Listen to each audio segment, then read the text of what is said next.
બોલો નટવરભાઈ. આવો સુધીરભાઈ. કેમ તમે મને ફોન કરીને આજે અહીંયા બોલાવ્યો? સુધીરભાઈ, આ બધા વચ્ચે આ વાત થઈ શકે એમ નહોતી ને, એટલા માટે તમને એકલતામાં બોલાવ્યા હતા. હા તો કોઈ વાંધો નહીં, બોલો શું કહેવાનું છે? પણ નટવરભાઈ, હું તો એમ કહું છું અહીંયા ચાની લારી આગળ છે, ત્યાં આપણે બેઠા બેઠા ચા પીએ ને ત્યાં વાત કરીએ. નહીં સુધીરભાઈ, મારે ચા નથી પીવી અને ડાયરેક્ટ મુદ્દા ઉપર આવીએ આપણે. હા તે બોલો શું કહેવાનું છે? મેં તમને અહીંયા એટલા માટે બોલાવ્યા છે કે આપણી શરત મુજબ તમારા ઘરનો વહીવટ હજુ સુધી મારી દીકરીના હાથમાં તમે નથી સોંપ્યો. જુઓ નટવરભાઈ, મેં તમને અગાઉ પણ કીધું છે કે આપણી શરત મુજબ હું મારા ઘરનો વહીવટ તમારી દીકરીના હાથમાં આપીશ. પણ તમને ખબર છે ને, આ કોઈ એવી કંઈ ખાવા પીવાની વસ્તુ નથી કે ધડ કરતી હું તમારા દીકરીના હાથમાં આપી દઉં. તમને ખબર છે, આ વિશે મારે હજી રાધાને મનાવવી પડશે, એને વાત કરવી પડશે. એ જો આનાકાની કરશે ને એટલે મારે એને શાંતિથી સમજાવવી પડશે. એટલે તમે આમ ઉતાવળ નહીં કરો, બધું છે ને મેં કીધું એ પ્રમાણે કરી આપીશ. પણ સુધીરભાઈ, મને લાગે છે તમે બહાના બનાવી રહ્યા છો. અરે 6 મહિનાથી તમે વાતો કરી રહ્યા છો. પણ સુધીરભાઈ, તમે એ ન ભૂલો કે તમારા દીકરાનું સગપણ ક્યાંય નહોતું થતું ને, ત્યારે મેં મારી દીકરી તમને આપી છે, અને એ પણ શરત કરીને કે તમારા ઘરનો વહીવટ મારી દીકરીના હાથમાં તમે આપશો. નટવરભાઈ, હું સમજી શકું છું કે તમે તમારી દીકરીનો હાથ મારા દીકરાના હાથમાં સોંપ્યો, પણ હું તમને એક વાતનો ખુલાસો કરી દઉં.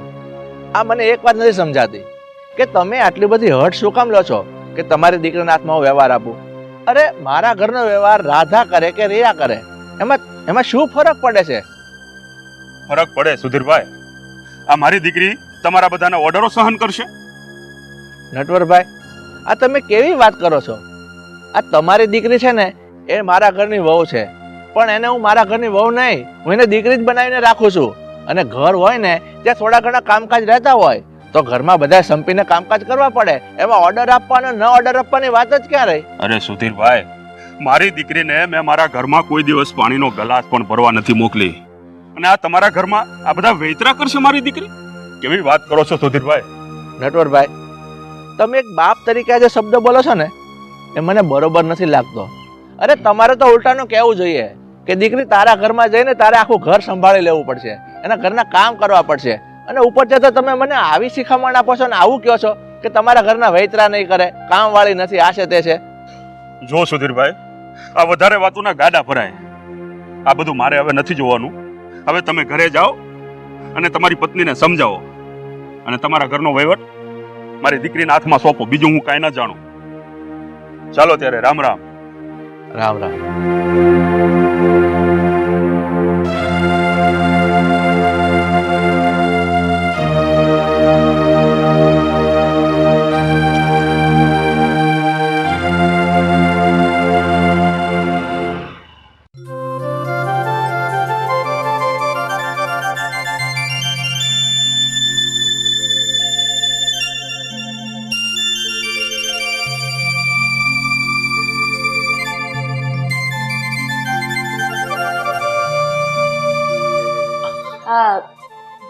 સવારમાં કઈ બાજુ આટો મારી આવી?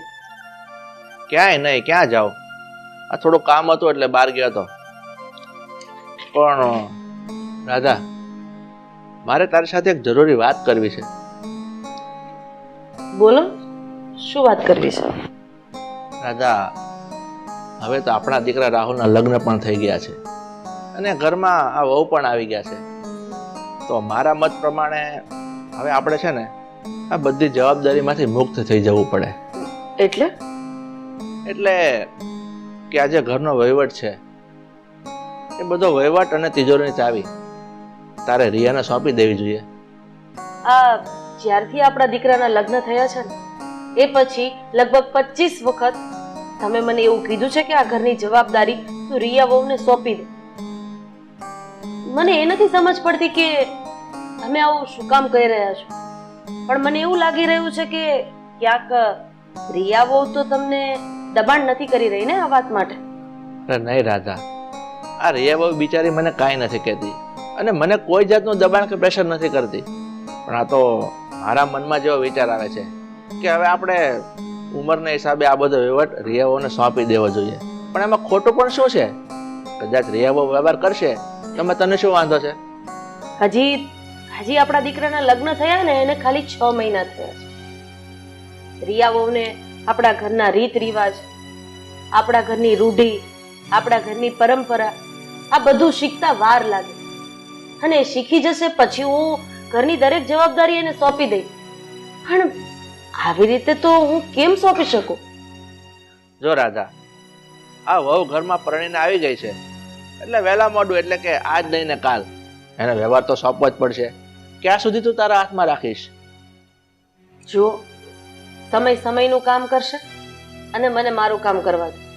જ્યારે સમય આવશે ને ત્યારે ઘરની તમામ જવાબદારી હસતા મોઢે હું રિયા વહુના હાથમાં આપી દઈશ. પણ અત્યારે તમે જે જીદ પકડીને બેઠા છો ને એ જીદ તદ્દન ખોટી છે. રાધા, હું કોઈ જીદ નથી કરતો, હું તો ફક્ત વાત કરું છું. જે હોય મેં નક્કી કરી લીધું છે કે જ્યારે મને મનથી એમ થશે કે રિયા વહુ આ જવાબદારી ઉપાડી શકે એમ છે ત્યારે જ હું ઘરની જવાબદારી સોંપીશ. પણ હું તો એમ કહું છું, આ રિયા વહુ હવે કઈ નાના નથી, એ બધો વહીવટ સંભાળી શકે એમ છે. એટલે હવે છે ને હું તને ચોખ્ખા શબ્દમાં કહી દઉં, તને મારા સમ છે. તું આ બધો વહીવટ રિયા વહુને સોંપી દે અને તિજોરીની ચાવી પણ એને આપી દે. બીજું કઈ હું કહેવા નથી માંગતો.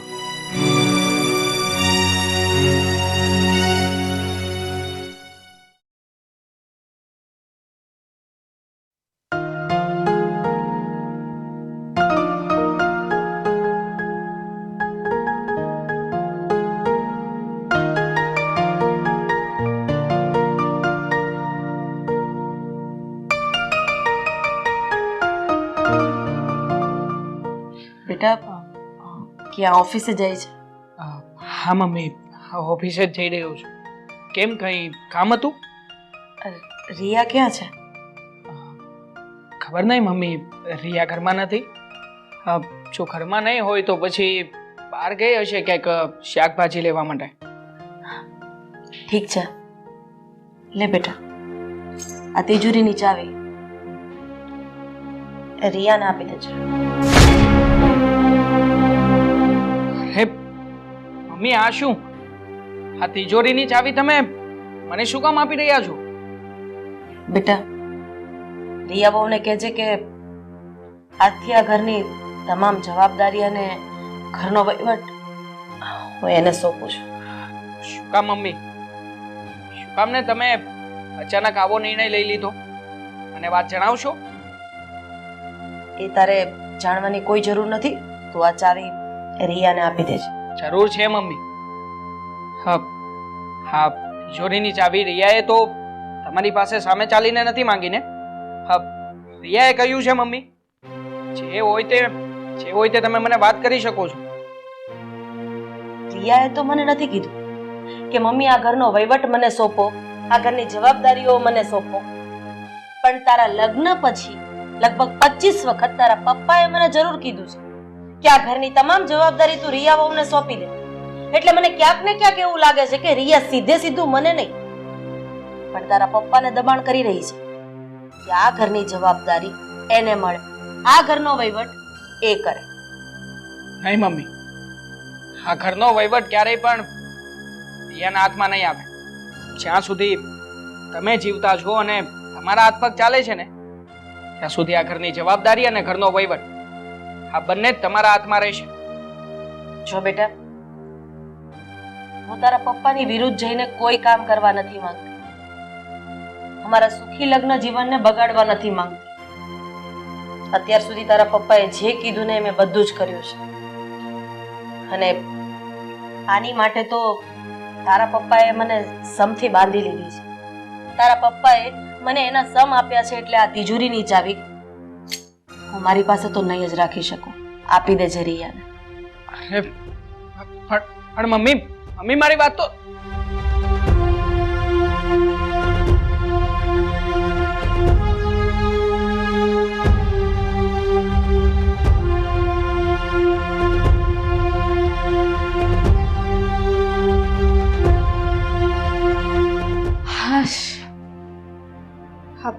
રાહુલ રાહુલ હા ક્યાં ખોવાઈ ગયા છો? અને આ તમારો ઓફિસનો સમય થઈ ગયો છે, હજુ ઓફિસે નથી ગયા?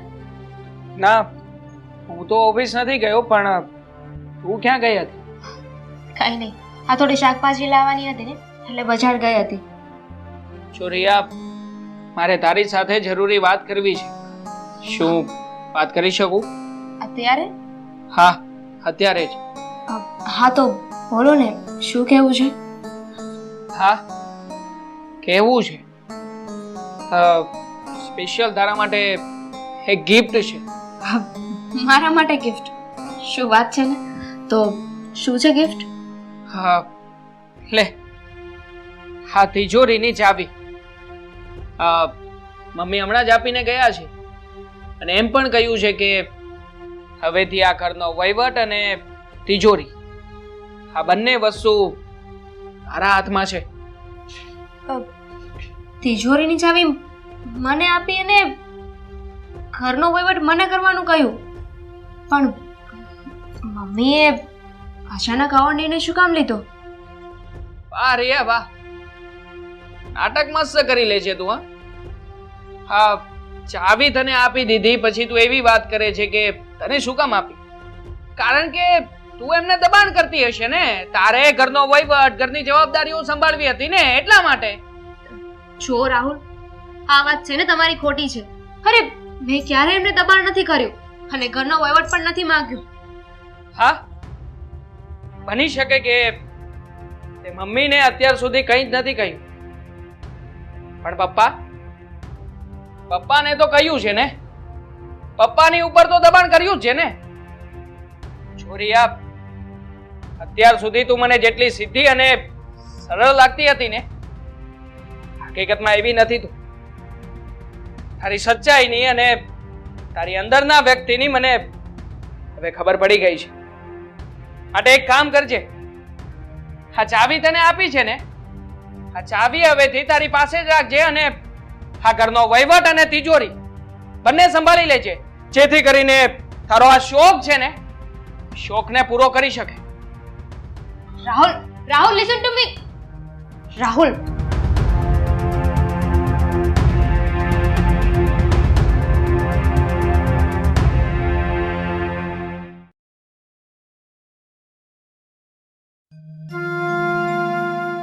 હા કિશનભાઈ, પેલો પેમેન્ટ ક્યારે કરાવો છો? હા, તમારી વાત કરે છે, પણ આજે 15 દિવસ લેટ થઈ ગયો છે અને મારે પૈસાની જરૂર છે. હા, તો તમે સાંજ સુધીમાં મને કરાવી આપો. હા, તો તમે સાંજ સુધીમાં આપો. હા, તો કોઈ વાંધો નહીં, આ મૂકું છું. જય શ્રી રામ. પપ્પા, જો તમે ફ્રી હોય તો મારે તમારી સાથે વાત કરવી છે. હા હા, બોલ ને બેટા.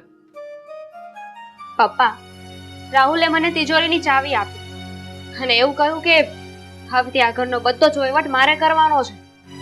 એમણે મારા પર ખોટો આરોપ નાખ્યો છે કે હું તમને લોકોને દબાણ કરી રહી છું કે આ ઘરનો બધો જ વહીવટ મને કરવા દો.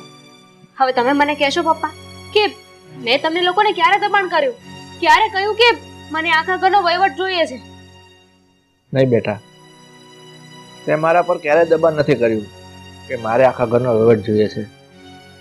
તો પછી રાહુલ આવું કેમ બોલી રહ્યા છે?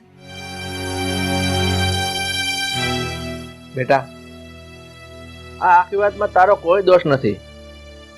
આના માટે જો કોઈ માણસ જવાબદાર હોય ને તો એ છે તારા પપ્પા. શું? હા, કેવી વાત કરી રહ્યા છો તમે? મને કઈ સમજાયું નહીં. બેટા, આ મારા દીકરાના લગ્ન તારી સાથે થયા ને એ પહેલા તારા પપ્પાએ મારી સામે એક શરત મૂકી હતી કે મારી દીકરી પરણીને તમારા ઘરે આવે એ પછી ઘરનો તમામ વહીવટ તમારે મારી દીકરીને સોંપી દેવો પડશે. અને એની શરતને મજબૂર થઈ હું એની આ વાત માનવા તૈયાર થઈ ગયો. અને એ પછી તારા પપ્પા મને વારંવાર દબાણ કરતા હતા કે ભાઈ તમે મારી દીકરીને વહીવટ સોંપ્યો કે નહીં. એટલે એ પ્રમાણે હું રાધાને કહેતો કે તું વહુને વહીવટ સોંપી દે. એટલે ખરું કહું ને, તારા પપ્પાના દબાણને લીધે જ મારે આ નિર્ણય લેવો પડ્યો કે હું તને વહીવટ સોંપી દઉં. એટલે બેટા, આમાં તારો કોઈ દોષ નથી, તારો આમાં કોઈ જ વાંક નથી. તો પછી પપ્પા તમે મમ્મીને અને રાહુલને આ વાતની જાણ કરી દો, કારણ કે આ જે કંઈ થઈ રહ્યું છે ને એના માટે એ લોકો મને જવાબદાર ગણી રહ્યા છે, મને દોષી સમજી રહ્યા છે. પ્લીઝ પપ્પા, આ વાત તમે એમની સાથે ક્લિયર કરી દો. કોઈ વાંધો નહીં બેટા, તું હવે ચિંતા નહીં કર. હું રાહુલને અને તારી મમ્મીને બંનેને સમજાવી દઈશ.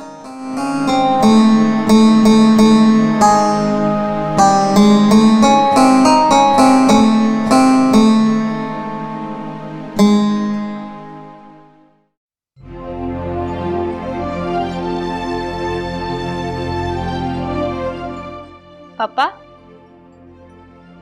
અરે બેટા રિયા, આવ આવ. કેમ છે બેટા તબિયત પાણી? જય શ્રી કૃષ્ણ. જય શ્રી કૃષ્ણ. બેટા આજે અચાનક આ બાજુ કઈ કામથી આવી હતી કે ખાલી અમસ્તા જ? ના પપ્પા, અમસ્તા નથી આવી, પણ અરે તમારું કામ હતું. હું તમને એ પૂછવા માટે આવી હતી કે જ્યારે મારા લગ્ન રાહુલ સાથે કરવામાં આવ્યા ત્યારે તમે મારા સસરા સાથે એવી શરત મૂકી હતી કે ઘરનો બધો જ વહીવટ મને આપી દેવાનો. હા બેટા, સુધીરભાઈ સાથે મેં શરત મૂકી હતી, કારણ કે બેટા હું નહોતો ઈચ્છતો કે તું એ ઘરમાં એક નોકરાણીની જેમ રહે. હું તો ઈચ્છતો હતો કે એ ઘરમાં તું એક રાજાની રાણી બનીને રહે. બેટા પપ્પા, ભૂલ કરી રહ્યા છો તમે. કોઈ પણ સ્ત્રી પોતાની સાસરીમાં રાણી તરીકે ત્યારે જ રહી શકે કે જ્યારે એને માન સન્માન અને ઇજ્જત મળે. તમારા કારણે છે ને મારી સાસરીમાં બધા જ લોકો મને નફરતથી જુએ છે. નફરત થઈ ગઈ છે મારાથી, કારણ કે એ લોકોને એવું લાગે છે કે મને ઘરનો બધો વહીવટ જોઈએ છે અને એના કારણે હું મારા સાસુ સસરાને દબાણ કરી રહી છું. પપ્પા, તમે મને સુખી નહીં પણ દુખી કરી રહ્યા છો, હેરાન કરી રહ્યા છો મને. અને હું તમને એ રિક્વેસ્ટ કરવા આવી છું કે પ્લીઝ આજ પછી ક્યારેય છે ને મારા સાસરીમાં તમે માથું ના મારતા. હું જેવી રીતે જીવું છું ને એવી રીતે મને જીવવા દેજો. અરે બેટા, હું જે કરી રહ્યો હતો એ તારા સારા માટે કરી રહ્યો હતો, કારણ કે બેટા હું તને દુખી જોવા નહોતો માંગતો. ના પપ્પા, તમે મારું કાંઈ સારું નથી ઈચ્છી રહ્યા. તમે મને સુખી જોવા માંગતા હોત ને તો આવું કંઈ કર્યું જ ના હોત, આવી કોઈ શરત મૂકી જ ના હોત. અને સંબંધ છે ને એ શરતો ઉપર નથી ચાલતા. એટલે પ્લીઝ હવે આજ પછી ક્યારે આવું ના કરતા. જય શ્રી કૃષ્ણ.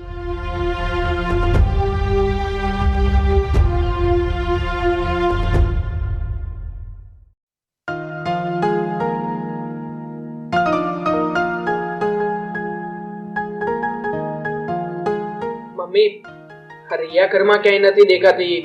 ક્યાંય બહાર ગઈ છે? મને પૂછીને નથી ગઈ અને મને ખબર પણ નથી કે એ ક્યાં ગઈ છે. તો ખોટું થઈ રહ્યું કહેવાય ને મમ્મી. આ તમે ઘરનો વહીવટ શું એના હાથમાં આપી દીધો કે મહારાણી તો મોજમાં આવી ગયા લાગે છે. જ્યારે પણ જે કે પણ મનમાં આવે છે તે રીતે જ વર્તન કરે છે. લો, આવી ગઈ.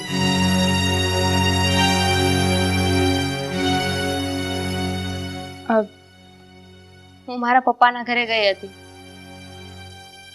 પપ્પા, રાહુલને અને મમ્મીને જે સત્ય હકીકત છે ને એ પ્લીઝ જણાવી દો, કારણ કે આ બધું હવે મારાથી સહન નથી થતું. ખાલી ખોટાની હું ગુનેગાર બની બેઠી છું. હા બેટા, રાહુલ, રાધા, આ જે કંઈ પણ થઈ રહ્યું છે ને એના માટે રિયા જવાબદાર નથી. તો કોણ જવાબદાર છે આ વાત માટે? આ જે પણ દબાણ છે ને એને મને રિયાએ ક્યારેય નથી કહ્યું કે પપ્પા મારે આ ઘરનો વહીવટ જોઈએ છે. એના માટે જો જવાબદાર હોય ને તો એ રિયાના પપ્પા છે. શું? આ ઘરની જવાબદારી એટલે કે તિજોરીની ચાવી તમે મારી પાસેથી એની પાસે અપાવડાવી? હા, આ બધી વાત માટે આના પપ્પા જવાબદાર છે? હા, મેં તમને બંને મા દીકરાના વાત નથી જણાવી, કારણ કે રાહુલની સગાઈ થઈ ને એ પહેલા નટવરભાઈએ મારી સાથે એક શરત મૂકી હતી. કેવી શરત? શરત એ મૂકી હતી કે મારી દીકરી તમારા ઘરે પરણીને આવે ને પછી ઘરનો તમામ વહીવટ મારી દીકરીને સોંપી દેવો. તિજોરીની ચાવી, ઘરનો દરેક કામકાજ એ મારી દીકરી સંભાળશે. અને ત્યારે આપણા રાહુલની સગાઈ નથી થતી ને એટલે મેં એની શરત માન્ય રાખી હતી. આ જો લગ્ન પહેલા તમારા બંનેની વચ્ચે આ વાત નક્કી થઈ હતી તો તમે મને જણાવી તો શકતા હતા ને. તમારે આ વાત ઘરમાં તો કરવી જોઈએ ને. તારી વાત સમજી શકું છું બેટા, પણ તું રીનાને ખૂબ ચાહતો હતો અને તારી જીદ હતી કે હું લગ્ન કરીશ તો રિયા સાથે, અને પછી હું તારા સસરાની શરત માન્ય ન રાખું અને જો આ સફળ ન થયું ને તો બેટા તારું દિલ તૂટી જાય. એટલે મજબૂર થઈને મારે આ શરતને માન્ય રાખવી પડી. મમ્મી, તમારા લોકો માટે કે આ ઘર માટે મેં ક્યારે ખરાબ નથી વિચાર્યું. આ ઘરમાંથી હંમેશા મને પ્રેમ મળી રહે ને એની જ અપેક્ષા રાખી છે. એટલે તમે લોકો જે કંઈ વિચારતો હોય મારા વિશે તો એ બધી વાત હવે ક્લિયર થઈ ગઈ છે. જો અમે લોકો આ વાતથી અજાણ હતા, બસ કદાચ એટલે જ અમે તને વાકમાં લીધી. પણ હવે જે થયું એ ભૂલી જઈએ. પણ આમ જોવા જઈએ તો આ તારા પપ્પાની મોટામાં મોટી ભૂલ છે. એને આવી શરત તો ન જ રાખવી જોઈએ. હા, એટલા માટે જ હું મારા પપ્પાને મળવા ગઈ હતી અને એમને કહીને આવી છું કે આજ પછી એ આપણા ઘરમાં ક્યારેય માથું નહીં મારે. અને બીજી એક વાત, 1 મિનિટ.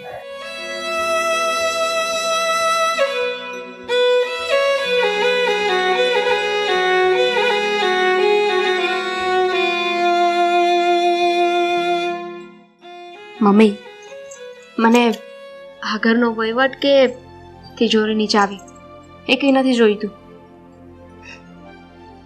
બેટા, ઘણી દીકરીઓ સમજદાર હોય છે તો ઘણા મા બાપ, પણ આ બેમાંથી કોઈક એક પાત્ર ન સમજે ને ત્યારે ઘરનું તૂટવું કે ઘરનું બરબાદ થવું એ નક્કી છે. અને સાચું કહું ને તો લગ્ન કર્યા પહેલા કે લગ્ન કર્યા પછી દીકરીના સાસરિયામાં મા બાપનું માથું મારવું, આવી શરતો મૂકવી એ ખરેખર ખોટી વાત છે. અને આવું કરવાથી દુઃખી કોણ થશે? એમની દીકરી અથવા એ દીકરી જ્યાં સાસરે છે એ જ પરિવાર. ખબર નહીં આ સમાજને અને આ સમયને શું થઈ ગયું છે. આપણે ધારીએ છીએ કંઈક અલગ અને થાય છે કંઈક અલગ.